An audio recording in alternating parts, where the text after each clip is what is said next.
शङ्कर हृदय निवासिनी पार्वती परमेश्वरी शङ्कर हृदय निवासिनी पार्वती परमेश्वरी। जय जगन्माता बगलामुखी।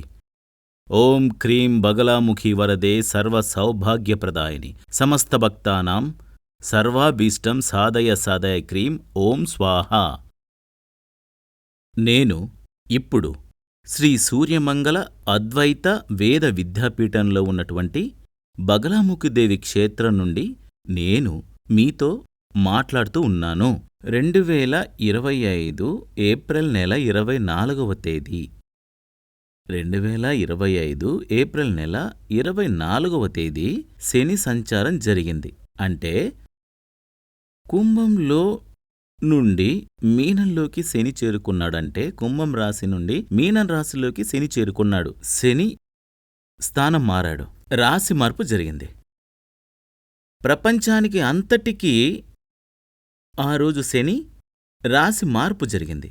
కానీ తమిళనాడులో కొందరు వ్యక్తులకి శని ఇప్పుడు కుంభంలో ఉన్నాడు। ఎంత మూఢత్వమో చూసారా?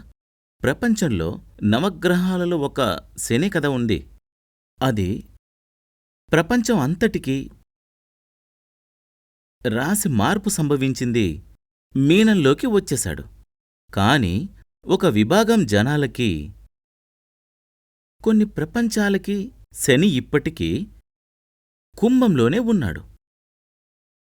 అది ఎంతటి మూఢత్వం! ఇలాంటి విషయాలు చేసినప్పుడే కొంతమందికి నేనంటే నచ్చడం లేదు। మూఢనమ్మకాలతోనే బ్రతికేయకండి, మూఢనమ్మకాల్లో నుండి బయటికి రండి। అదేవిధంగా మరొక విషయం, చాలా చాలా ముఖ్యమైన విషయం అది శని కొద్దిమంది, అంటే ఒక 30% మంది మాత్రమే శని మార్పుని పట్టించుకోకుండా ఉన్నారు। అంటే శని మార్పుని స్వీకరించకుండా ఉన్నారు, అంగీకరించకుండా ఉన్నారు। 70% వ్యక్తులకి శని మారాడు అని నమ్ముతున్నారు, అదే నిజం కూడా। కాని ఆ యొక్క శని మీనంలోకి వచ్చింది అని నమ్ముతున్న జ్యోతిష్యులు కూడా, వాళ్ళ పెద్ద పెద్ద జ్యోతిష్యులు, పెద్ద పేరు ప్రఖ్యాతి ఉన్న జ్యోతిష్యులు, గొప్ప ఆచార్యులు వాళ్ళు। టీవీలో కూడా నేను చూశాను, టీవీలోనూ ఇంకా యూట్యూబ్లోనూ చూశాను। శని మార్పు ఫలితాలు చెప్పారు, రాశి ఫలాలు చెప్పారు। అంటే శని ఇప్పుడు మీనం రాశిలోకి చేరింది, మీనం రాశిలోకి వస్తే మీకు ఎలా ఎలా ఉంటుంది అని చెబుతున్నారు। వాళ్ళకి నేను చెప్తున్నాను, మీరు దయచేసి శాస్త్రం చదవండి, ఏదో ఒకటి చెప్పేసి జనాల్ని మూఢులుగా చేయకండి, మూర్ఖులను చేయకండి। ఇక్కడ చూడండి, ఇది శాస్త్రం। అంటే ఒక జాతకంలో గ్రహాల యొక్క అష్టక వర్గాన్ని, అష్టక వర్గ బిందువులని లెక్కించకుండా, భేదస్థానం గణించకుండా రాశి ఫలాలు చెబితే అది ఏ విధంగా శాస్త్రమవుతుంది? అర్థమైందా? అంటే ఒక జాతకంలో ఇప్పుడు ఇది మీరే ఈ యొక్క రాశి ఫలాలు చెప్తున్నారు, అది ఒక్కొక్కరి రాశి ఫలాలుగాని కదా మీరు చెప్తున్నారు, అలా ఉంటుంది ఇలా ఉంటుందని చెప్తున్నారు కదా। మరైతే ఒక వ్యక్తి యొక్క జాతకంలో, ఒక జాతకంలో గ్రహాల యొక్క అష్టక వర్గాన్ని, అష్టక వర్గ బిందువులు గణించకుండా, భేదస్థానం గణించకుండా, భేదస్థానం వేదం కాదు, భేదస్థానం గణించకుండా రాశి ఫలితాలు చెబితే అది ఎలా శాస్త్రమవుతుంది?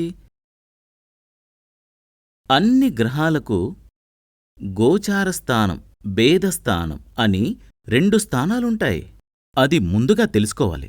అన్ని గ్రహాలకి గోచారస్థానం, భేదస్థానం అని 2 స్థానాలు ఉంటాయి। కాబట్టి శని సంబంధించి గోచారస్థానం అని చెప్పబడింది 3, 6, 11। అదెలా అంటే, శని మీ యొక్క రాశి ప్రకారం 3వ స్థానంలో, 6వ స్థానంలో, 11వ స్థానంలో మంచి ఫలితాలిస్తుందని చెప్పడం కామన్ విషయమే। అది ఒక కామన్ శాస్త్రమే. కానీ మీ యొక్క జాతకంలో శని 3లోనో 6లోనో 11లోనో ఉంటే, దృష్టుంటే కాదు అందులోనే ఉంటే మీకు శుభకార్యాలు జరుగుతాయి. కానీ ఆ సమయంలో మీ జాతకంలో శని 3వ స్థానంలో ఉందనుకోండి, లేదా 6వ స్థానంలో ఉందనుకోండి, లేదా 11 స్థానంలో ఉందనుకోండి, ఆ సమయంలో ఈ శని ఏ రాశిలో ఉందో దాన్నేమంటారంటే 5వ స్థానంలోనో 9వ స్థానంలోనో 12వ స్థానంలోనో వేరొక ఏదైనా గ్రహంలో ఉంటే దానినే వేదం అని చెప్తారు. ఆ విధంగా ఏదైనా ఒక గ్రహం ఉంటే ఈ యొక్క శని మంచిని చేయదు, చెడును చేయదు. ఇది ఏ శాస్త్రం అంటే ఒక గ్రహం గోచార స్థానంలో ఉన్నప్పుడు మాత్రమే మనకి మంచి చేస్తుందన్నమాట. అదేవిధంగా ఈ వేదస్థానంలో 5లోనూ 9లోనూ 12లోనూ ఉంటే మనకి దోషం తప్పదు. కానీ వేరొక ఇతర రాశులతో శని ఉంటే దోషం. అలాగే దీనికి సంబంధించినంతవరకు శని ఏ రాశిలో ఉంటే మంచి చేస్తుందో దాని యొక్క 5, 9, 12లో ఇతర ఏదైనా ఒక గ్రహం ఉంటే మనకి ఆ యొక్క శుభ ఫలితాలు లభించవు. ఇది ఎలా తెలుస్తుందంటే ఈ డైలీ క్యాలెండర్, మీ అందరి ఇంట్లో డైలీ క్యాలెండర్ ఉంటుంది. ఆ డైలీ క్యాలెండర్ తీసి మనం చూస్తే శని ఎక్కడ ఉంది, మీ రాశి ప్రకారం ఎక్కడుంది, ఆ శనిలో నుండి లెక్కించి చూడాలి. ఇక్కడ చూడండి, శని ఇక్కడుంది కదా, అంటే ఈ వ్యక్తి యొక్క ఇది రాశి కుంభరాశి, మనకి 2వ స్థానంలో శని ఉంది. అప్పుడు ఆ శని యొక్క 1, 2 అంటే 2వ స్థానంలో శని ఉంటే దోషం తప్పదు. ఈ జాతకానికి సంబంధించి శని 2లో ఉంది, ఏలనాటి శని, దాని యొక్క ప్రభావం ఉంది. ఈ జాతకానికి సంబంధించి ఏలనాటి శని అంటే మకరం, కుంభం, మీనం, ఈ 3 రాశుల్లో శని సంచారం ఉన్నప్పుడే ఏలనాటి శని అని చెప్తారు. ఇప్పుడు ఈయనకి ఈ శని 2వ స్థానంలో అంటే చంద్రరాశి యొక్క 2వ స్థానంలో ఉంది. అంటే ఈయనకి ఏలనాటి శని ఉంది.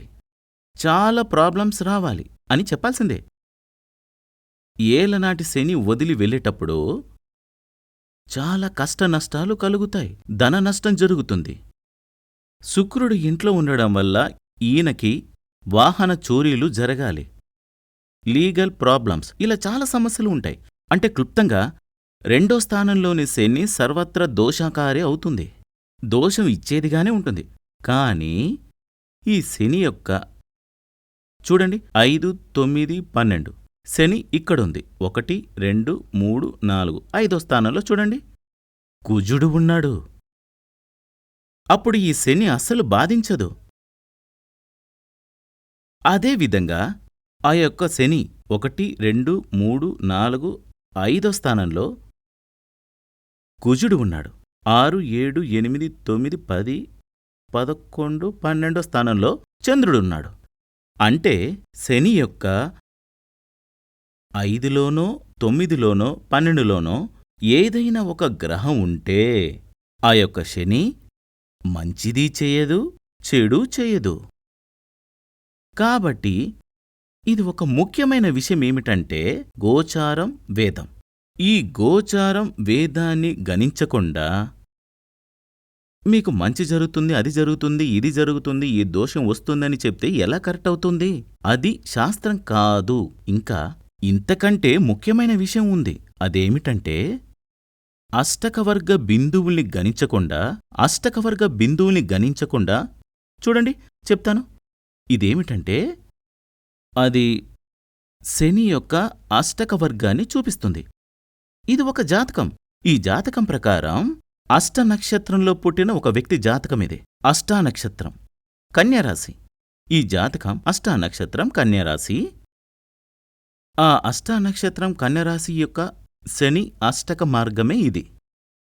తర్వాత జాతకానికొస్తే ఇది ఉత్తర నక్షత్రం కన్యారాశి. ఉత్తర నక్షత్రం కన్యారాశి. ఆ వ్యక్తి యొక్క వారి యొక్క అష్టక వర్గమే ఇది. ఆ యొక్క జాతకానికిది. ఇది కూడా అష్ట నక్షత్రమే. అష్ట నక్షత్రం కన్యరాశి. ఆయన శని యొక్క అష్టక మార్గమే ఇది. ఇక్కడ చూస్తే 2 అష్ట నక్షత్రాలు, ఒక ఉత్తర నక్షత్రం. ఈ 3 జాతకాలు ఇక్కడున్నాయి. ఈ 3 జాతకాల్లోనూ రాశి అందరికీ కన్యరాశి, కన్యరాశి, కన్యరాశియే. 3 జాతకాలకి కన్యరాశియే. కాబట్టి కన్యరాశి ఉన్న వాళ్ళందరికీ ఒకే విధంగా ఫలితాలని చెప్తారు. మన యొక్క ఎవరు శ్రీ సూర్యమంగళం అద్వైత వేద విద్యాపీఠంలో తాంత్రిక పూజల్లో సిద్ధహస్తులైన ఎందరో ఆచార్యులు అమావాస్య, పౌర్ణమి రోజుల్లో ప్రత్యేక యాగాలు నిర్వహిస్తారు. ఈ యాగాల్లో పాల్గొనడం ద్వారా తల్లి శ్రీ బగళాముఖీదేవి అనుగ్రహం వల్ల సర్వదోషాలూ పోయి సకల సౌభాగ్యాలు మనకు కలుగుతాయి. శ్రీ సూర్యమంగళం అద్వైత వేద విద్యాపీఠం జ్యోతిష్యం, ప్రశ్నలు, వాస్తు, తాంత్రిక పూజలు మరియు వేదయాగాలు నిర్వహిస్తారు. సంప్రదించవలసిన నంబర్ 7305442299 7305442299. చెన్నై, కోయంబత్తూర్, బెంగళూరు, హైదరాబాద్, విజయవాడ, ఢిల్లీ, ముంబై, తిరునల్వేలి, టెక్సాస్.